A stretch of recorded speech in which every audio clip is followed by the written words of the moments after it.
से आई हूँ। गुरुजी मेरे साथ अजीब तरह के चमत्कार हो रहे हैं। बताइए। गुरुजी मेरे यहाँ मैं गुरुजी मैं इतनी मूर्ख औरत हूँ। मैं 34 साल की हो गई हूँ। मैं आज तक ये नहीं जानती थी कि सूर्योदय के पहले उठना। आप सभी चैनल को सब्सक्राइब कर लीजिएगा। जो भी यूट्यूब पर देख रहे हैं चैनल को सब्सक्राइब कर लीजिए और शेयर कीजिएगा। राधे राधे दोस्तों, स्वागत है आपका हमारे YouTube चैनल उषा भक्ति मार्ग में। बात करेंगे हमारी ऐसी महिला की जो कि पंडाल में आती है। वो कहती है, गुरुजी मैं पूजा अर्चना तो पहले भी करती थी लेकिन हमें पता नहीं था। मैं आपकी गीता भागवत भी सुनती हूँ और जब से हमें पता चला है कि इंसान को सूर्योदय से पहले उठना चाहिए तो तब से मैं 4 बजे 4:30 बजे उठने लगी हूँ और सूर्योदय होने से पहले मैं पूरा पूजा अर्चना कर लेती हूँ और सूर्य भगवान को आदर देती हूँ।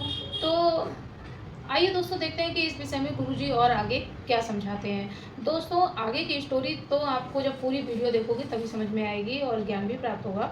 तो दोस्तों आज का वीडियो बहुत ही ज्ञानवर्धक होने वाला है, बीच में छोड़ के ना जाइएगा, बने रहिए हमारे साथ इस वीडियो के अंत पर। किसी ने नहीं बताया ना, स्कूल में और माता पिता तो अपने बिजी रहते थे, किसी ने ये नहीं बताया। गुरुजी 8 महीने से मैं आपकी कथा सुन रही हूँ और जब से मैं आपकी कथा सुन रही हूँ तो मैंने ये जान लिया है कि सूर्योदय के पहले उठना चाहिए। और मैं अब सुबह 4:30 बजे उठ जाती हूँ अपने डेली के काम करके और फिर सूर्योदय भगवान को जल चढ़ाती हूँ। पूजा पाठ तो मैं पहले भी करती थी पर अब मेरी भक्ति ज़्यादा बढ़ गई है। तो गुरुजी मैं अचानक यहाँ पे आई हूँ। तो मेरे यहाँ गाँव के बगल में वृंदावन से गुरुजी गए हैं भागवत कराने। तो मैंने अपने पति से कहा कि मुझे भी जाना है, वृंदावन से गुरुजी आए हैं, मुझे उनके दर्शन करना है। पति मेरे बहुत गुस्से वाले हैं, उन्होंने मना कर दिया। उनके मना करने के बाद मैं नहीं गई। मैंने इतना रोया बिहारी जी के पास। मैंने कहा ऐसे श्याम सुंदर मैं इतनी अभागन औरत हूँ कि मैं मतलब वृंदावन तो कभी जा नहीं सकती हूँ, आप मुझे वहाँ तो कभी बुला नहीं सकते हो, पर वहाँ से गुरुजी आए हैं, उनके भी दर्शन मुझे नसीब नहीं होंगे। तो गुरुजी आप मेरा विश्वास करिए, परसों की बात है, कल सुबह अचानक मैंने रात के रोया और इस तरह प्रार्थना की भगवान से और कल सुबह ही मेरे पति से झगड़ा हुआ और आज मैं आपके धाम में आ गई। तो पति से झगड़ा करके आ गए आप? हाँ, अब मेरे पास जाने के लिए किराया भी नहीं है। लेकिन आज मैं अभी कथा सुन रही थी, कथा में मैं रो रही थी तो टीवी पे मेरे भैया ने देखा और उनको पता चल गया कि मैं यहाँ पे हूँ। अभी वो मुझको लेने यहाँ आ रहे हैं। चलो अच्छा, बिहारी जी के दर्शन हो गए मतलब आपको। ये देखो बिहारी जी किसी न किसी बहाने से बुला ही लेते हैं, पर पति से लड़ना नहीं है आपको। राधे राधे, जय श्रीमन नारायण। खुश रहिए, जय श्रीमन नारायण। मैं नैनीताल से आई हूँ आपसे मिलने के लिए। आपकी कथा सुनी 7 दिन तो सब रास्ते खुल गए। अच्छा हाँ, तो मुझे बहुत खुशी हुई। कभी कोई काम नहीं बना तो आज की कथा सुन के मेरे सारे काम बन गए और मेरी बेटी भी वहाँ दुबई गई है आपकी कृपा से। आशीर्वाद दीजिए कि सब कुछ सही और अच्छा हो। खुश रहिए, सब अच्छा होगा। जय श्रीमन नारायण। राधे जय राधे। श्रीमन नारायण। श्रीमन नारायण। राधे राधे। हाँ राधे राधे। मैंने काशी वाले दिन व्रत देखा था तुलसी माँ का, वो कैसा होता है? तुलसी माँ का मतलब हाँ, जैसे मैंने तुलसी के पत्ते बहुत सारी देखे बड़े बड़े और एक तुलसी का पत्ता मेरे पैरों के नीचे, बहुत सारे। ठीक है, सपना देखा है, अच्छा है। तुलसी का दर्शन सपने में होना शुभ है। अच्छा। शिवानी राय जी का प्रश्न है, गुरुजी प्रणाम। गुरुजी मैं मांगलिक हूँ और मेरे पति मांगलिक नहीं है तो क्या करना चाहिए? कुछ नहीं, अब आपके विवाह हो चुका है, भगवान की कृपा से प्रेम से रहो, बस यही है समझदारी, कुछ नहीं करना अब आपको। मधु दिवाकर जी, नारायण गुरुजी श्री संप्रदाय में पुरुषों को तुलसी की माला और कमल की माला पहनते हैं तो क्या स्त्रियों को भी पहनना जरूरी है? तुलसी की माला ही पहन लें, इतना बहुत है। गौरी साहू जी, गुरुजी हम जब भगवान सूर्य को जल चढ़ाते हैं तो उस समय हमको क्या बोलना चाहिए? सूर्याय नमः बोलना चाहिए। अर्चना देवी जी, गुरुजी क्या बेटी, अच्छा। मोहित जी, राधे राधे गुरुजी, क्या एकादशी के दिन चिड़िया को चावल डालना चाहिए? हाँ डाल सकते हैं आप, चिड़िया को जो दाना खाती है डाल सकते हैं, कोई बुराई नहीं है। रामकृष्ण हरि, गुरुजी पितरों में क्या पिता पक्ष के पितर ही आते हैं, माता पक्ष के भी आते हैं? सभी 21 पीढ़ी में सब होते हैं। 7 पीढ़ी आने वाली, 7 पीढ़ी आपके पिता के पिता के पिता और 7 पीढ़ी आपके माता के पक्ष की, टोटल 21 पीढ़ी। इसलिए भागवत से 21 पीढ़ियों का उद्धार होता है।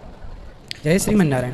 गुरुजी घर में पितरों के जैसे मेरे फादर के, दादा के या दादी का, वो जो अब नहीं है, स्वर्गवास हो गया, उनका फोटो लगाना जरूरी है और नहीं लगाया है तो कितना जरूरी है लगाना? फोटो लगाना जरूरी नहीं है, फोटो रखिए यादगार के रूप में, एल्बम वगैरह में सजा के। कभी याद आए तो देख लो, मोबाइल वगैरह में रख के रहो। कभी याद आए तो बच्चों को दिखाओ, तुम्हारी ये दादी थी, तुम्हारा ये। लगाने की जरूरत नहीं है, वो लगाएं भी तो दक्षिण दिशा की दीवार में ही लगाना चाहिए। ठीक है। एक सेकंड क्वेश्चन हो रहा है मेरा कि मैंने सुना है कि थर्सडे को करेंसी का, यानी कि वो सिक्कों का या पैसों का दान नहीं करना चाहिए, इसमें कितना सत्य है? नहीं, ऐसा कुछ नहीं है, ये तो सबकी अपनी अपनी बातें हैं, कोई कुछ बोल देता है, कोई कुछ बोल। माइक पास में लो। 5 साल से कथा सुन रही हूँ। मैं तो पहला रोना चाहती हूँ, खुशी के आंसू। आपने बहुत बहुत ये माँ को इतना आनंद दिया है कि ये बता ही नहीं सकती। और मैं जब कृष्ण उत्सव होता, इतनी पागल के फूलों की वर्षा करती थी टीवी के सामने, इतनी मैं पागल। और आपने, मैं डिप्रेशन से बाहर चले आई आपकी कथा सुन कर। मैं 5 साल से आपसे बात करने के लिए तड़प रही थी, मुझे कोई इधर भेजना नहीं था, आखिर आई हूँ मैं पुणे से। तो और मैंने नीचे किया कि 2 माह को मैं गोद लीऊंगी, और मैंने 2 माह को गोद लिया और मैं पुणे से अकेले आई, मुझे कोई भेजना नहीं था, मेरे बहन का लड़का। मैं थोड़ा वक्त लेती आपका ये भी, तो उससे मैं जब ट्रेन का टिकट बुक करा, जा तू जाना चाहती हूँ, बच्चियाँ भेज नहीं थी, दोनों बेटियाँ मेरे को, बेटा नहीं है। आप मेरे बेटे हो, एक बार आप मेरे मैया बोलो। जरूर मैया, आप मेरी माँ ही हो, आप सब मेरी माँ हैं। और आपने जो आनंद दिया है मुझे और मेरे लड़की के यहाँ 14 साल बाद, आपने कहा कुछ मत मांगो, भगवान से भगवान को मांगो। मैंने कुछ नहीं मांगा, बस आप आ जाओ। मैं डिप्रेशन से बाहर चली आई और मेरी लड़की 14 साल की लड़की थी, लड़की को तो वो नको बोली, माँ मेरे को नको। मेरे वो स्वप्न में आए, आपने पहला दर्शन स्वप्न में बताया था, स्वप्न में आए मेरे, तो मैंने बोली आप तू रहने दे। तो बेटा हुआ है 8 वर्ष का है, वो शिवम नाम रखा है। और जो मेरा बहन का लड़का अविनाश, आप आने दो, आप मेरे बेटे, अविनाश ने मेरा टिकट किया, तो बस इतना बोल दो कि उसका लड़का जो फील्ड में, उसका नाम रोशन करे। माता बिल्कुल बिल्कुल, सब तरक्की करें, आप सबका मंगल हो। चढ़ो में मेरा कोटि कोटि नमन गुरुजी। जी भैया, राधे राधे। गुरुजी आपको देखने की मेरी 2 साल से इच्छा थी, तो मतलब आज मैं आपको देख के बहुत ही मतलब वो हूँ। अब मेरे मन बताइए। अब शब्द तो वैसे नहीं है बोलने के लिए, मगर वैसे मेरे आपके भाव सुनता हूँ तो उसमें मैंने सुना कि आपके जीवन को शुरू करने के लिए बिहारी दर्शन करना चाहिए। जैसे मेरे पुत्र हुआ पहली बार शादी होकर, तो मेरी घरवाली ने बोला उससे कि उसका नाम गुरु से रखवा लीजिए। तो आप क्या नाम रखूँ इसका गुरु जी? देखना पड़ेगा कि इसका जन्म का नाम क्या निकल रहा है। क्या कुछ निकला इसका नाम? क्या नाम? लव कुछ निकला नामकरण में, ला से निकला। हाँ, ला से। चलिए हम विचार करते हैं ला से क्या नाम होना चाहिए। तो वैसे आप बता दीजिए, अभी बता दीजिए, तो मतलब उसी नाम से हम बोलते रहेंगे इसको। अच्छा, अभी आपने क्या रखा? अब तो कुछ नहीं रखा, मैंने आपके ऊपर छोड़ दिया था। मैं 2 महीने उसके नाम को रखूए, अगर मैंने कुछ। आप क्या चाहते हैं नाम रखना? क्या जो आप बोल दोगे वही नाम रख लूंगा मैं इसका।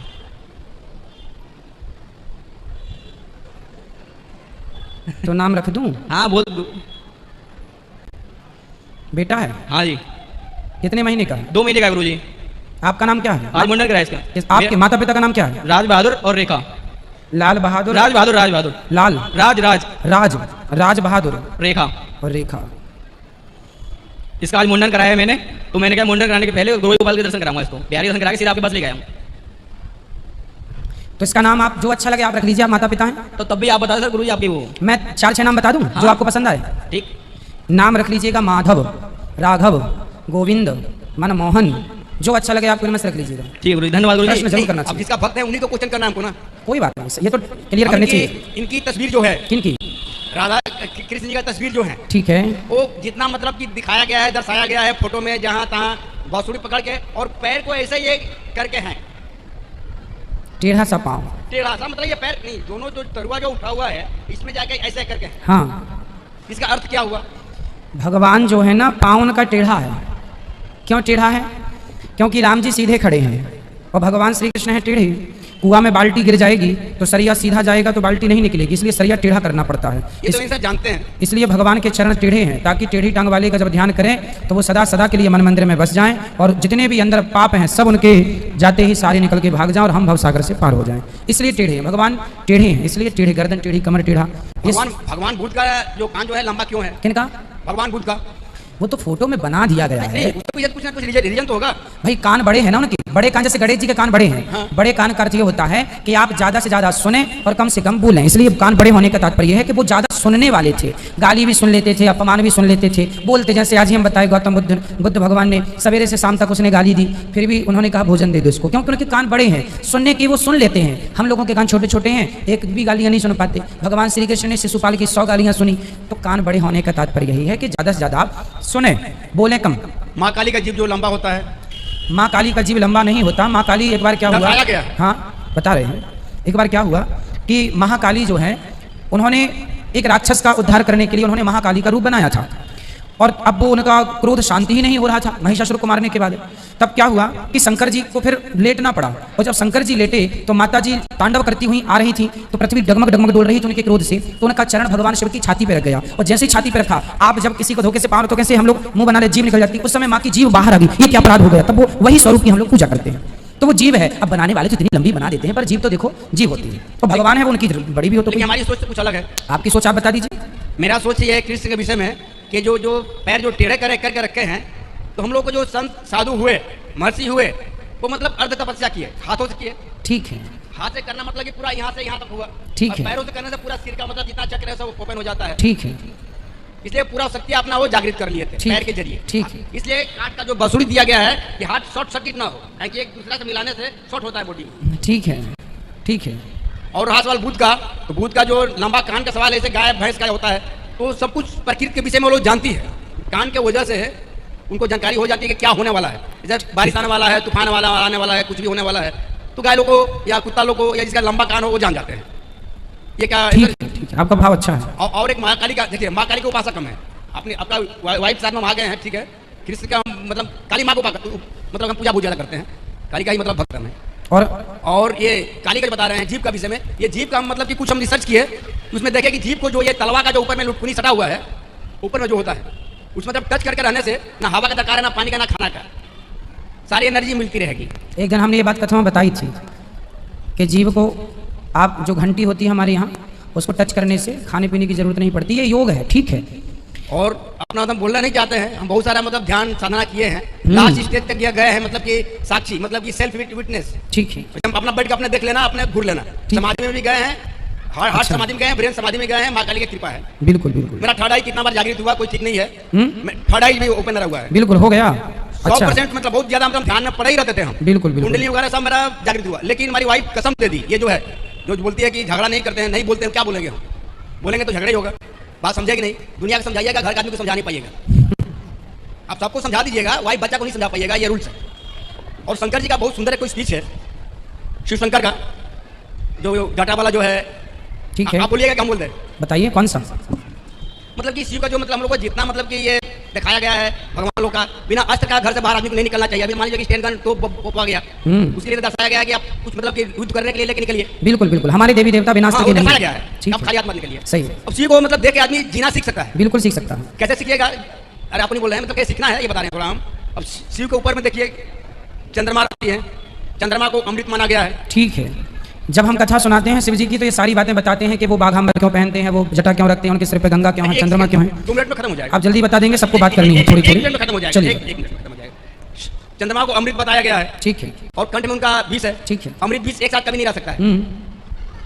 चूल में गंगा है, आंखों में ज्वाला है, तो पानी और आग एक साथ नहीं रह सकता है, ठीक है।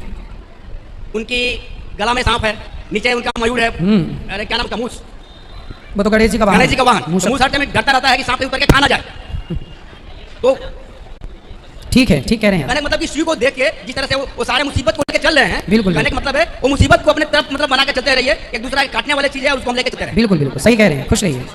तो देखा दोस्तों, आज की वीडियो आपने पूरी देखी और सुनी। जैसे कि उस महिला ने कहा कि गुरुजी हम गीता भागवत पढ़ते हैं, पूजा पाठ करते हैं, लेकिन हमारे पति ने जब वृंदावन से आए गुरुजी और वहाँ हमें उनके दर्शन करने के लिए नहीं जाने दिया, लेकिन हमने एक दिन अपने पति से झगड़ा किया और देखो मैं वृंदावन आ गई। तो गुरुजी ने यही समझाया कि आपको अपने पति की बात माननी चाहिए, लेकिन कोई बात नहीं, आपकी किस्मत में था तो आप यहाँ तक आ गई, भगवान ने आपको बुला लिया। भगवान जिसको चाहते हैं उसी को दर्शन देते हैं और उसी को जो है वृंदावन धाम बुलाते हैं। तो दोस्तों, आज के वीडियो से आपको जो भी ज्ञान प्राप्त हुआ हो आप हमें कमेंट बॉक्स में कमेंट करके बता सकते हैं। और हाँ, अगर अभी तक आपने हमारे चैनल को सब्सक्राइब नहीं किया है तो आप हमारे चैनल को सब्सक्राइब कर लें। और हाँ, हमारी वीडियो को ज़्यादा से ज़्यादा लाइक और शेयर करें, कमेंट बॉक्स में राधे राधे लिखना ना भूलें। मिलेंगे किसी ऐसी ही अन्य वीडियो के साथ, तब तक के लिए राधे राधे।